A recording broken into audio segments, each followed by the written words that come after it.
Welcome back, everyone, to Double Take, an NFL podcast streaming everywhere you get podcasts and also on YouTube. I'm your host, David Gonzalez, joined by my co-host and my brother, Daniel. Daniel, how are you, man? I'm doing good. I'm doing better than probably a lot of people right now, but oh well. Yeah, crazy game last night Yeah. for the Dallas Cowboys. Obviously, that's where we're going to start as we do Cowboys talk. And the Cowboys fall short, losing a heartbreaker to the Eagles 23-27, or is it 28? 28. Yeah, 23-28 to fall to 5-3 in the season. And now they're 2.5 games back in the NFC East. Here's some notable things to know, though. If you're waking up and you didn't watch the game, don't let people fool you. Dak Prescott was absolutely sensational in this game, going 29 of 44, 374, 3 touchdowns with no turnovers. He did have a 2-point conversion that was reversed as he kind of stepped out of bounds just before he put the ball over the pylon. And then you also had a 4th down touchdown by Shoemaker that was taken back as well, as he was inches short of the line. But the biggest story is that Dak, along with some Eagles penalties, takes the ball from the 14-yard line of their own 14-yard line all the way down to the 6-yard line of the Eagles with 27 seconds left to go in the game. But what happened? False start penalty. Then Terrence Steele gives up a big sack, a delay of game, and then CeeDee Lamb catches it short of the end zone, and the Cowboys lose the game. Daniel, what are your thoughts about the Cowboys after this game? We knew that if the Cowboys lost, that it was going to be a big deal, especially in the NFC East. But because the game happened the way that it did, are you more confident in this Cowboys team moving forward, or are you still in the same boat of their one and done football team? Just to answer that right off the bat, I still think they're one and done. I still believe that coming out of this game. Now, what did probably improve for me is the confidence in the offense. That's what did improve. It feels like, and David, you have better context for this game because you watched, I was only able to watch the first quarter, and then I had to watch highlights like everyone else.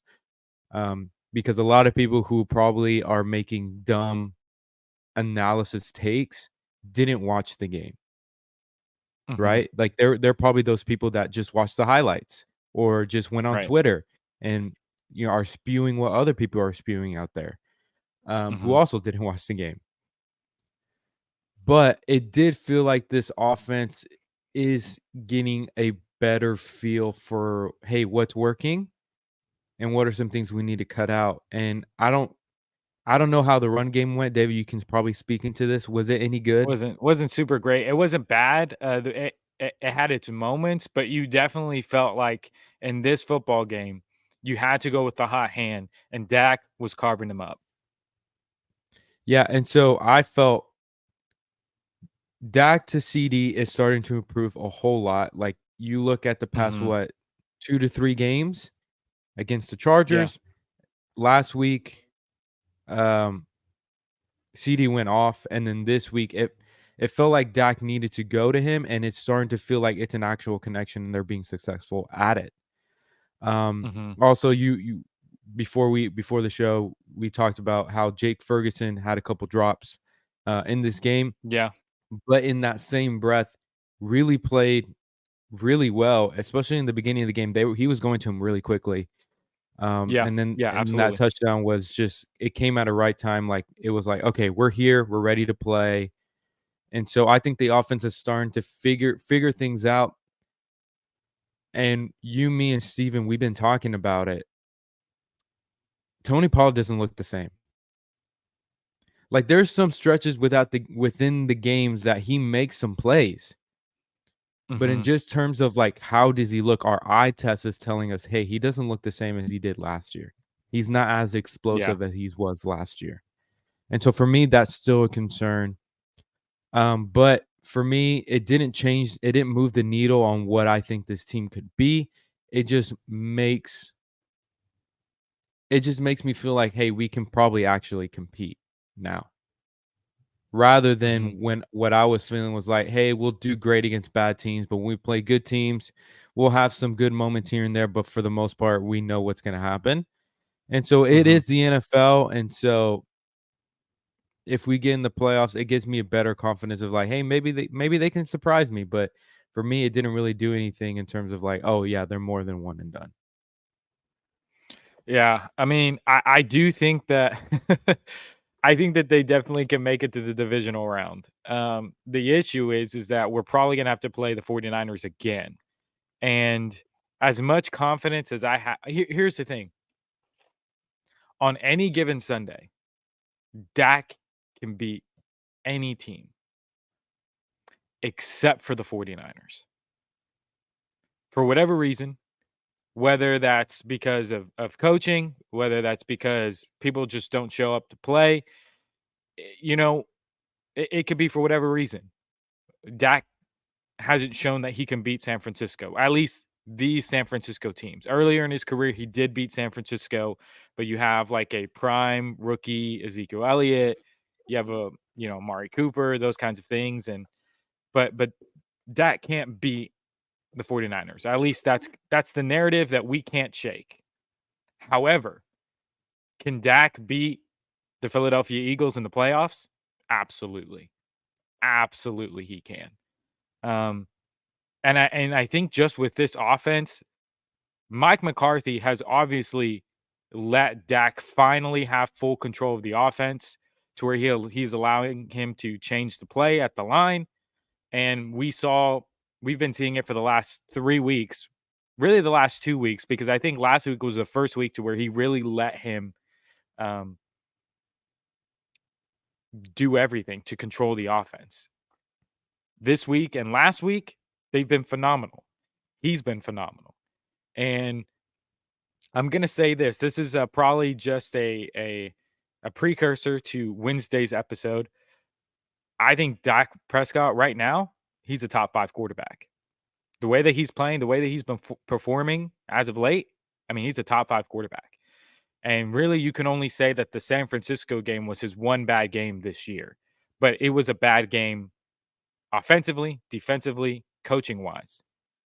But he's been fantastic this entire time. So, do I think that Dak could run the numbers this year and still win the NFC East? Yes. I say that because looking at the Eagles' schedule, their next 3 teams before they play the Cowboys again, they have the Chiefs, they have the Niners, and they have, oh, I just had it. I don't remember who their third game is. Let me look for it. Go But make your point, and then I'll find it. Yeah. So they have 3 games that they could potentially lose. They could lose to Kansas City again, although Kansas City's offense has been struggling. You could, especially the way San Francisco is playing right now, they could beat the Niners. And then that third team was really, really good too. But I can't remember which game it is. But they have the opportunity, they have the chance to lose 2 out of the next 3 games. It's the Bills. Yeah, especially coming off of yesterday's game, I don't feel that confident about it. So maybe, I don't know. It's not for me. I don't think it's tough for Philly to beat Buffalo. I don't think it will be. Yeah, it might not be. I thought after yesterday's game or before yesterday's game, that would have been something. But so even if they lose one more game, they play Dallas again and the Cowboys beat them. If the Cowboys are able to run the table and win out, we can win the NFC East. We could. But that's a lot to ask. Do I believe that's going to happen? No, I don't. But I think Dak is playing at a level right now to where I think he's proven a lot of people wrong. He's proven me right. And him finally having full control of the offense shows that. But I think defensively, that's where the issues are for us. Because Micah Parsons, again, I love Micah. I think he's one of our best players on our team. He disappeared in the fourth quarter. When you need that stop, when you need that play, and again, they held them scoreless in the fourth quarter. They only had like 17 yards in the fourth quarter, and they played pretty well. But that's because Dallas controlled the clock. That third quarter, coming out of the half, when your team is up 17-14, and on back-to-back drives, you let touchdowns happen. Like, Micah, that's where you and the defense need to step up. Cowboys had no takeaways. No takeaways. They had 3 opportunities for fumbles. But they didn't capitalize. And so I think that if you're a Cowboys fan, I think you go along with what Daniel was saying. I think you would absolutely agree with him. The offense looks better under Dak now that he's in full command. But this defense is not as dominant as we were led to believe they were going to be heading into the season. And to me, that's been our Achilles heel in these kinds of games. I even think if you look at the San Francisco game, going back to your point about Tony Pollard, right when the Cowboys were driving, I think they just scored a touchdown. Dak just threw like a bomb to Turpin. The Cowboys were able to stop the 49ers. And then Tony Pollard fumbles the ball right as he's getting the first down and gives the 49ers a short field, and everything starts unraveling there.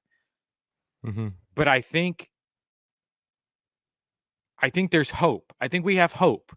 The issue is that the Eagles are most likely going to be the number 1 seed, which means in the divisional round, we're going to have to go up against the 49ers. And so I think this is as far as we can take them. But in terms of yesterday, I feel really good about Dak Prescott. I feel proven right about Dak Prescott. It's just how I feel. I can't say that, because really, if you're talking about contenders and who Dak has actually beaten or at least played well against, like I'm looking at his statistics, and I'm gonna give him a break against the Giants because it's week 1. It was raining, a lot of drop balls. The Jets are a really good defense, so I'll give him that. 31-38, 255, 2 touchdowns. The thing that's stuck in my eye is the Cardinal game. You know, he played pretty well up until that last drive, and then obviously felt like he had to force it because it's the end of the game, wanted to win the game. Even though you just defensively as a team, they were like a turnstile. Throwing the ball, running the ball, you know, Joshua Dobbs and the Cardinals offense just did whatever they wanted the whole game. Patriots, everyone knows what the Patriots look like this year. 49ers obviously was just a rout, just a terrible, terrible performance all around by the team. Chargers, he was clutch when he needed to be, made the big plays when he needed to. Rams obviously dominated, and then obviously this week in Philly. I think for me, what the hanging point is going to be, and this will determine, you know, whether Dak is going to prove me right or prove me wrong, is when it matters, what is he going to do? But if, and this is where, and I think I even said this in the beginning of the year, and you said, yeah, like I can see that happening. We've talked about this scenario of if we're in the postseason, Dak plays like this, and the defense plays like that, what am I going to say? What can I say? I can't knock him if he plays well and the defense just lays an egg, which I feel, and you've already pointed this out, and I'm going to 100% agree with you. This defense you wanna talk about the Eagles' defense being overrated. Mhm. This defense, sometimes they struggle, and most of the time it's bend, don't break. But in the Yeah. postseason, we've seen in the past that we've had great defenses. I think what's my hanging point for this defense is just the Rams game, like, couple years back. Yeah. That Yeah. was like, you know what I mean? Like, it feels Mhm. like how the Cardinals ran the ball against us, how Philly The ran the ball Niners against, ran the how the ball. Niners ran the ball against us. We Well, Philly play didn't really run the ball well well, yesterday. I the thing mean, that they they were getting the beaten by Jalen With Hurts throwing the the thing ball. that exactly, but the thing that kinda acts as a running game for Philly is just those screen passes to Swift. You know, Yeah, that's true. running that kinda game is that gets them in the open field, and, you know, DeAndre Swift is a menace to get on the ground. He's super tough to Mhm. get on the ground. Right. And so for me, I think what the sticking point is like, "Hey, we're only gonna go as far as this defense carries," is what I've heard a lot of people say. Yeah. I don't trust our defense to do that. Mhm. I don't. I don't trust them. And like you said, there's been many instances, not just this game, where Michael Parsons has disappeared in key moments. Mhm. Now, the key moment that he did show up in the clutch, gotta give him credit, is the Is Chargers the game. Chargers here. Yeah. But that's Mhm. been the only time. And to where, bro, you gotta figure that out. Mhm.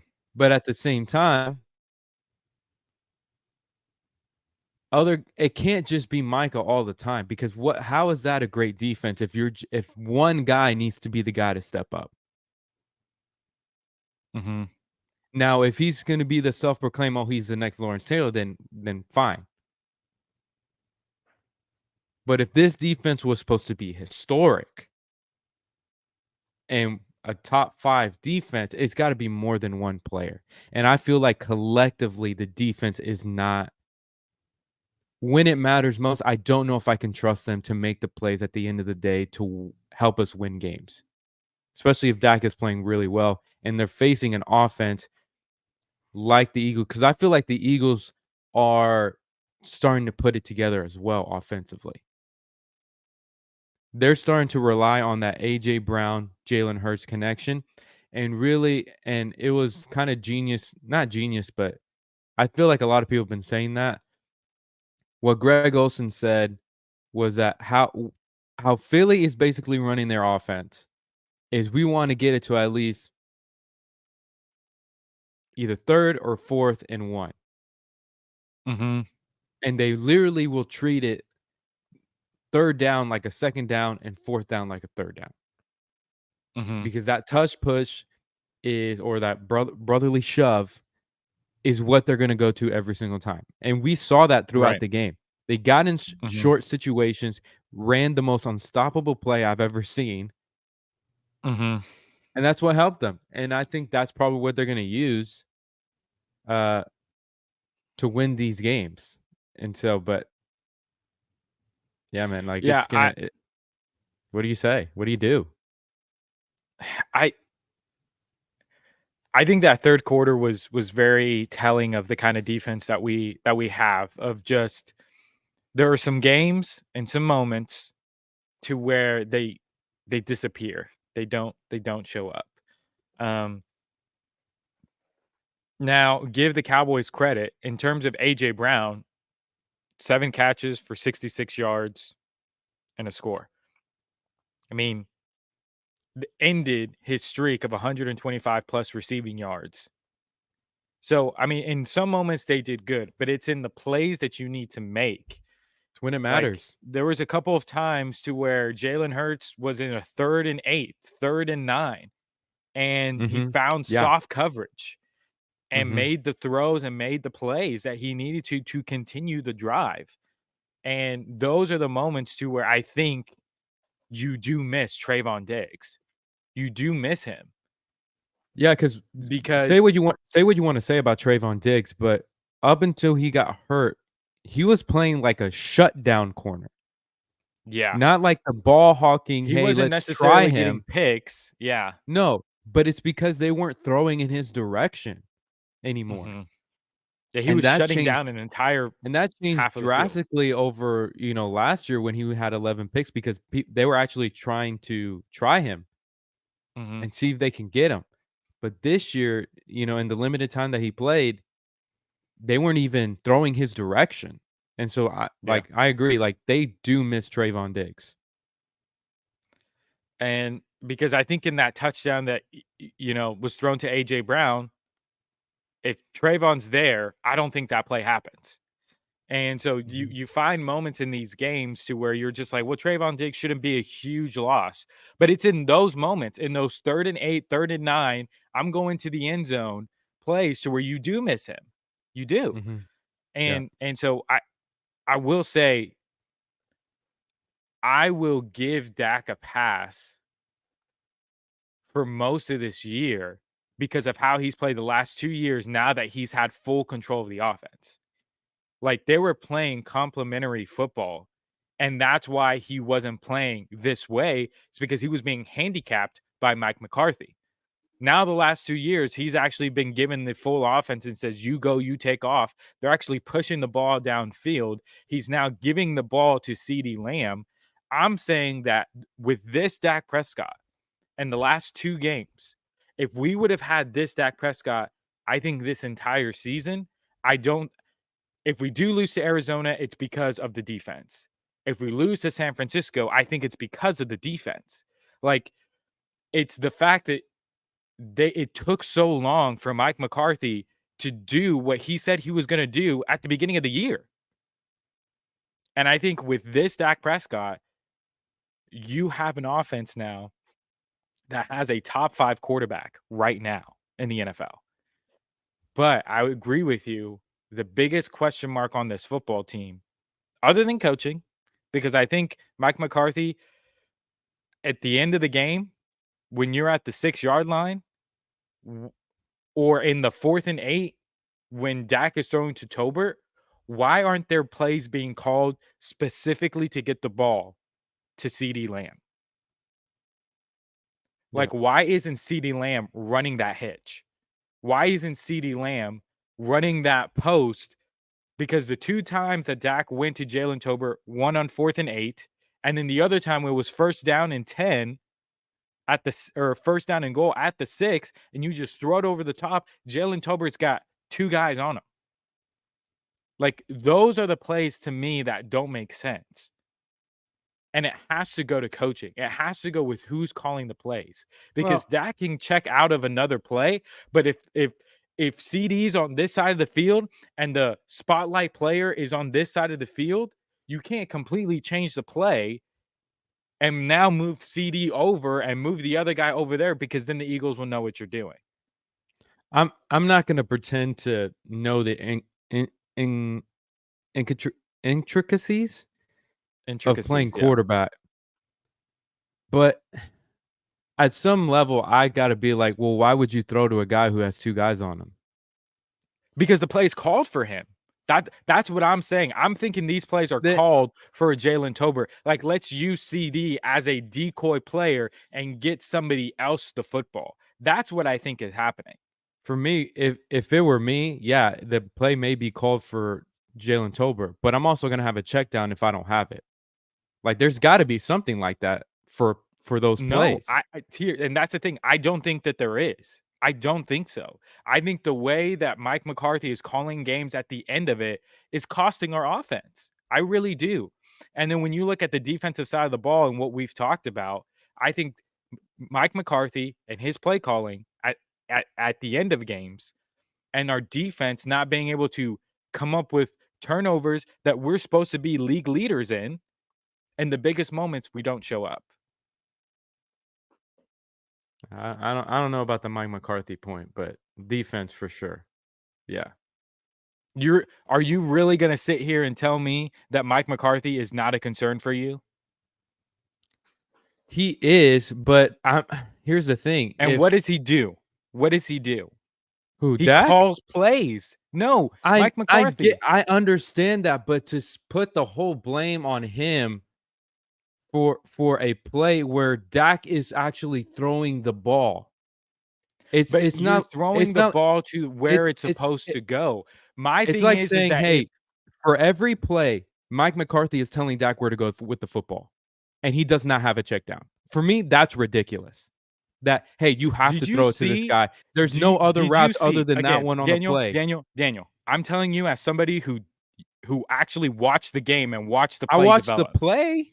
I watched the play. Okay, so why are you having CeeDee Lamb running a corner route on Darius Slay and then having Jalen Tolbert run the play to where the ball is supposed to go? The ball's not supposed to go downfield 25 yards down the field, 25 yards down on a 4th and 8. Get the ball, put CeeDee Lamb in that spot. That's what I'm not saying. talking about the 4th and 8. I'm talking about the at the 6. That's what I'm talking about. Now, the 4th and 8, I agree. Jalen Tolbert should not be the spotlight player because you should have something going to CD past the sticks. You should. That I'm fine with. And I agree with you. That part of play calling, that is on Mike McCarthy. Because it's not like I said, if it's a first and goal at the 6 or whatever it was, you can be a little bit more creative with that. But at the end of the game, when the game is on the line at 4th and 8, I'm sorry, you have to go to your best player. You have to find a way to scheme him open. You have to. That's what I'm saying, and that's all I'm saying. That's on Mike McCarthy. That's on Mike McCarthy. Like, you have to scheme plays for CeeDee Lamb, not have plays, not scheme plays just for whoever. Well, even CeeDee Lamb in those moments has to be the one that you're saying, how can we get CeeDee the ball in this situation? Even if CeeDee is a decoy, even if he is, I would do it for Brandon Cooks. For Jake Ferguson. That's a good point. Yeah. Jalen Tolbert, he played a great game. He had moments in the game. It was the first time we actually got to see him in action. But at the end of the day, it's 4th and 8, game on the line against a division opponent. Jalen Tolbert may have had a good game, but you got to go to your key players. Mm-hmm. You have to. Yeah. But, I mean, we have the Giants this upcoming week, so that's a dub already. We'll be 6-3. It just depends on how the Eagles, if they can continue to get lucky, because they've gotten lucky all year long against football teams. I'm hoping that at some point they're going to get got, and hopefully they'll have a stretch to where they will get got, and we'll be back in this, because I believe that the Cowboys are going to win the next time these two teams play. Because so we have Steven. We have Steven coming on Wednesday. Mm-hmm. And so I need a detailed outline on how Philly has gotten lucky this year. Okay. I got you. I got you. Yeah. That way I can prepare Steven to do his own work on it. Yeah. But we're going to go ahead and we're going to move on to some of the biggest news from week 9. First, let's go ahead and give some props to Joshua Dobbs, as again, he's stepping into a new situation. First, he was with Arizona and stepped into that, played pretty well. He comes to Minnesota after being traded there after Kirk Cousins gets hurt, and he leads them to a victory over the Atlanta Falcons. Now, their starter, who was playing the game, got hurt with a concussion in that. So Joshua Hobbs comes in. There's a good video of Joshua Hobbs working on the cadence still on the sidelines with the entire offensive line there, and they're just like nodding their heads of approval. He goes out there, he balls, he wins the game for them. But Daniel, what are your thoughts on Joshua Dobbs and just the year that he's having this year? For me, I think he's proving. I think for me, I'm putting him in the class of Geno Smith. That's kind of what I'm doing right now. Because can they play? Absolutely, they can play. They can definitely play. Now, are they in the level where I would consider, hey, I need to see it? They're in the same category if I need to see it more. That's where they are. Now, because like watching the game and seeing how it unfolded, like Joshua Dobbs is a guy who can extend plays, keep his eyes down the field, and make throws. There's like a play, I don't know if it was third down or fourth down, but it was in the red zone, and he was getting chased behind the backfield, whips it, comes all the way around and runs for the first down, and ends up being a touchdown on a couple plays later. Like those are things that will get you a job in the NFL. Being able to extend and make the plays that win the game. For me, he's been so impressive. Coming into the situation in Arizona where, Kyler's hurt, no one's really expecting him to do anything. And there was a point in the first quarter of the season where it was like, hey, can Arizona actually be something?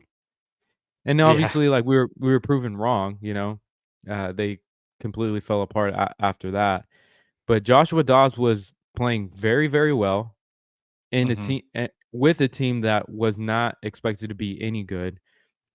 Now he comes to a situation in Minnesota where like Kirk Cousins goes down, and it's heartbreaking for that team because for them it looked like, hey, they're about to tank for Caleb Williams. And now they're starting to turn it around. Now they have a winning record, I believe. And so to lose him there, and then everyone was kind of clamoring for Jameis Winston to come to Minnesota. Yeah. But they end up getting Joshua Dobbs. And now he didn't start, and who knew if they were going to, just preparing him for him to take over the starting responsibilities. And then their starter Hall looked pretty good, and then took a bad hit. And then Joshua Dobbs is just into it, like you said, David, like him not even knowing the cadence. He didn't even practice at all. He didn't practice at all with the first team. And for him to go out there, pull out a victory against the Falcons, who have improved this season. Their defense is not bad by any stretch of the imagination. They're a top 10 defense, if not top 5. So for me, like that, man, what more can you say about a guy who walks into a situation and wins a game for them with clutch moments? So amazing. Yeah, so kudos to him. He's had a fantastic story. Man, I really hope that he continues to play well and to just possibly even put Minnesota in the playoffs. I don't know, that it's wishful thinking, but we're rooting for him. Absolutely. Now, next thing is Kansas City. Yeah, exactly. Kansas City was able to survive the Miami Dolphins 21-14 early on Sunday morning in Germany, but they still don't look that impressive. Mahomes didn't even get 200 yards passing, and the same goes for Tua as well.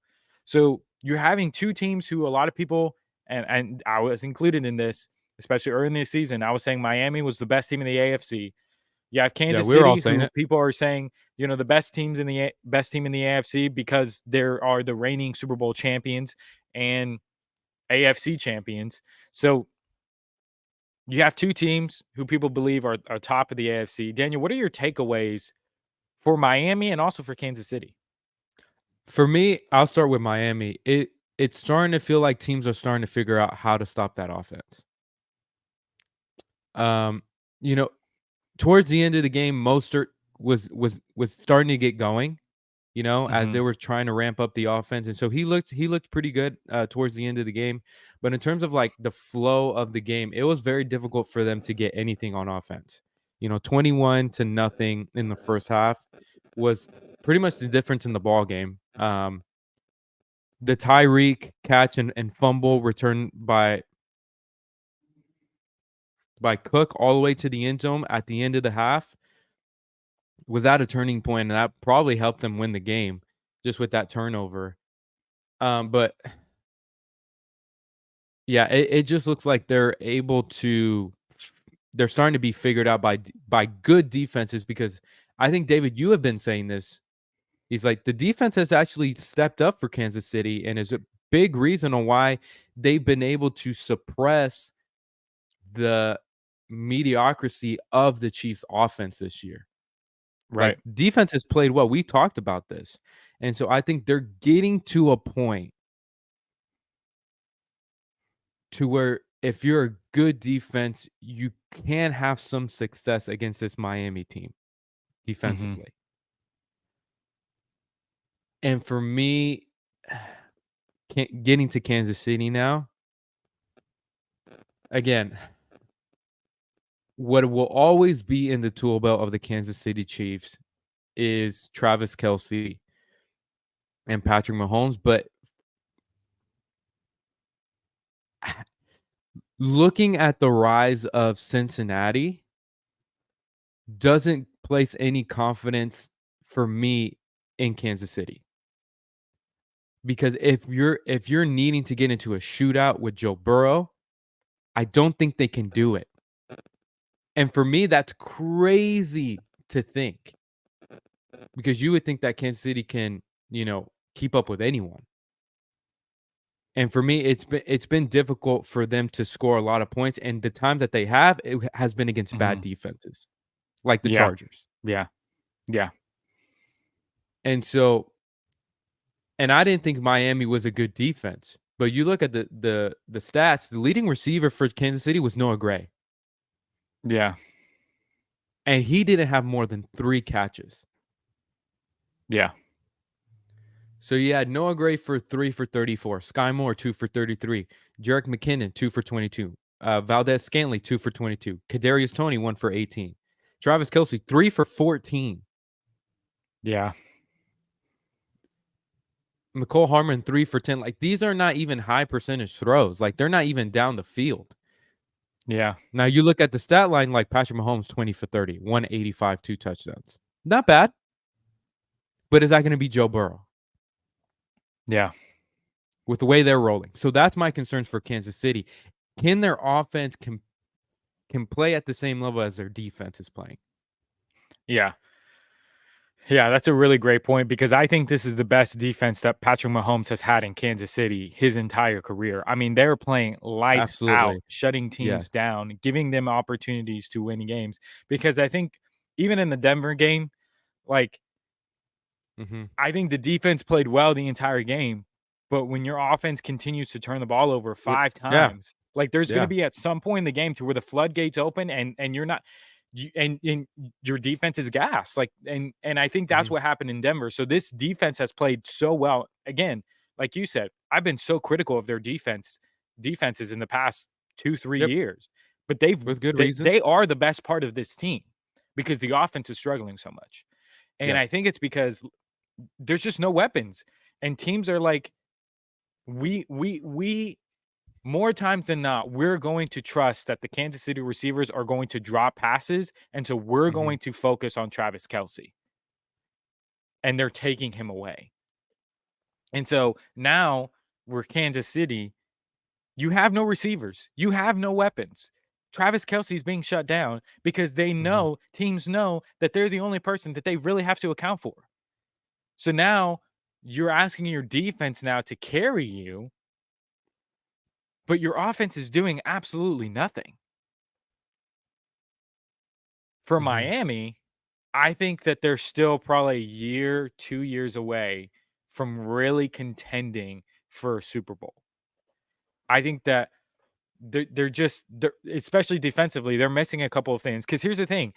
You're going to have games to where Tua and Tyreek Hill are not going to go over like with Tua over 300 yards and Tyreek Hill go over 150. Like, you're going to have games to where teams are going to hold them in check. Can you, as a defense, stop somebody? And against Kansas City, they let up enough plays. Against Buffalo, they let up way more plays. Against Philly, they let up good plays. Now, again, Philly is a game that the Eagles got lucky on because they had no penalties called against them. And there were several in that game that they should have called. But you're looking at when they play against good football teams with winning records and playoff aspirations, they don't show up. And so I think that they're still a year or two away because they're babies. They're really young. They're really inexperienced. They have some ways to go. Kind of what we should have done with Buffalo and our expectations of them. But I think Well, I think I still will disagree with you on that point, which let's go ahead and get into that. As Joe Burrow and the Bengals beat Josh Allen and the Buffalo Bills 24-18. Josh Allen finishes the game 26 for 38, 258 with 1 touchdown and 1 interception.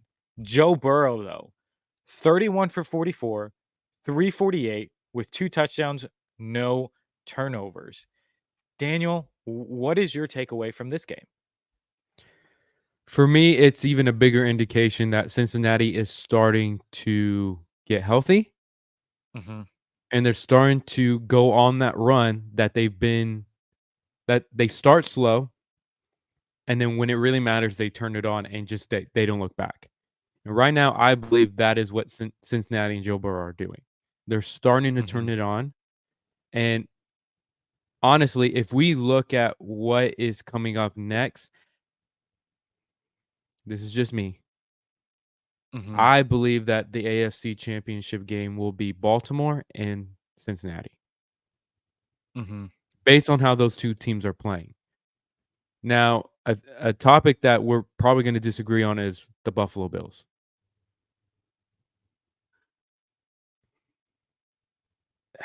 I'm putting a fork in them. They're done. Okay. I don't believe that the way, I don't know, maybe it's just me. The way that I view the Buffalo Bills is an offense that is like just throws it all around. Josh Allen scrambles, dives headfirst into plays, and that's not conducive to winning for me. And I don't think they're playing well enough. And against teams that because look at it. We've had some tests for Buffalo, Miami, right? And so that they played well, but is it consistent? And I think for me, it's just consistency for Buffalo. Yeah. Can they continue to be consistent when it matters? And how they're playing as of right now doesn't tell me that I should believe in them. And I don't. I don't believe them in it. And for me, I'm seeing the same trend happening with the Bengals. They're starting slow, but now that Joe Burrow is healthy, and for me, it looks effortless for him. Yeah. Like anytime he throws the ball, I'm like, man, that's a completion. And that ball is going to look great. Right. And it's going to come quick and it's going to be on target. And he had a couple of those yesterday where I was just like, my gosh, what a throw. So those are my takeaways. I think the Bengals are back, and I'm sticking a fork in Buffalo. Yeah, I hope I'm wrong. I'm wrong because I believe the AFC probably is going to have the best playoff football this year because of the amount of just amazing teams that they have in that conference. So I'm hoping I'm wrong because I really want to see some great games against Buffalo, Miami, Kansas City, Baltimore. Yeah. So I hope I'm wrong. Yeah. I really do. And I don't want this to be nuts because, I mean, I think Baltimore, we can go ahead and talk about him here. They're obviously clearly the best team in the AFC. I mean, you have 2 games to where you beat top NFC teams in blowouts. First, you have when they beat the Detroit Lions, and then up this week when they just manhandled the Seattle Seahawks. They are clearly the best team. The only thing about Baltimore is that if the receivers are on, this is the best team. But if they're off, man, that's a concern. But they now have the running game going. They have a rookie that they're playing right now that's playing lights out. Lamar, he's playing like he's the best quarterback in the NFL right now. I mean, you can't dispute that. He's just clearly the best quarterback in the NFL in terms of in this entire season. And their defense is suffocating, like Daniel was saying as we were talking before the show. He was watching those highlights of Baltimore versus Seattle, and he said, "Man, this defense is all over the field." They're clearly the best team. I think what I was going to disagree with you on, if you brought it up, is, and I might have misheard you, so we may not disagree at all. I'm not in the camp that we push Buffalo too much early. I Not think when us. you look at Not us, but I'm saying like after they beat Miami, they had already crowned them. Okay, oh, this is the best team in the NFL. Yeah, I think you're right. I think what I was talking about was I thought you were talking about like pushing them as a team, maybe even like in the past couple of years when we said, hey, they should be in Super Bowls. I think they've clearly proven that they've deserved to be in that conversation. Obviously, when you go to the AFC Championship game against Kansas City, then you have the shootout the following year against Kansas City in the divisional round. Like, is at that point, it made sense to put them in the top AFC Super Bowl contention. Right. But as of late, you're absolutely right. They've done nothing this season to show you that they are the best team. Because I remember even before I think it was maybe even before the Miami game, I was saying, because obviously he had that 4 turnovers against the Jets in week 1. And then people came to me and they said, "Whoa, he played great the next 3 weeks. He was the best quarterback on the field." Well, yeah, you're playing the Raiders. You're playing Washington. Like, not very good teams. Like, you should do that against those teams if you're Josh Allen. It's in these kinds of games right here to where Buffalo, Josh Allen, honestly, this is the whole team.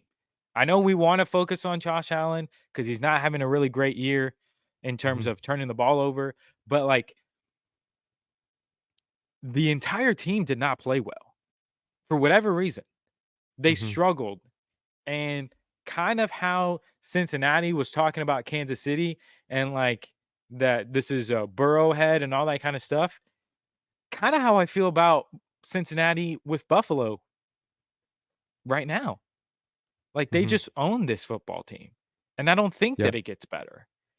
For whatever reason, I think that not having a ground game for Buffalo is hurting them because they're so reliant on Josh Allen. Yeah. And I think that Josh Allen would be better. If I'm going to be fair, I think Josh Allen would be better if he actually had some semblance of a running game. Because we've seen that in games where they've had the run game going for them, Josh Allen has played very, very well and has played very, very good football. But you can say that about a lot of quarterbacks in the NFL. But Buffalo is a concern for me. In terms of Cincinnati, I got nothing to add about Cincinnati. I think you're absolutely right. For whatever reason, they love to start late. Yeah. That's just how it goes. But now that Joe Burrow is healthy, he's also proving that he is a top 5, top 3, in my opinion, quarterback right now in the NFL. Because now he's starting to get going. Now he's starting to hit Jamar Chase. He's starting to be clutch in moments when you need to make a big play to keep the lead or to finish out the game. He's going to do it. Or Joe Mixon's going to do it. Like, this team is just loaded. They're ready to go. He played really well yesterday, Joe Mixon.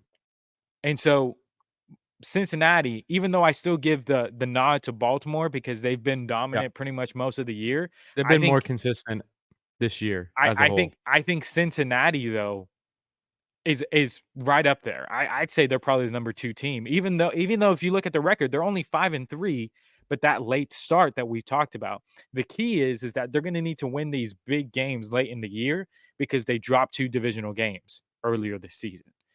And so that's my only concern with Cincinnati. But I think that they'll be able to fix it and they'll be back on track. They're going to be a top team in the playoffs. Yeah. I'm with you. That is going to do it here for Double Take, an NFL podcast. Thank you so much for joining us on this Monday edition. When we come on Wednesday, we'll do pick 'em like we always do, but Steven's going to join us and we're going to each give our top 10 quarterbacks mid-season right now in the NFL. So we hope that you join us for that conversation.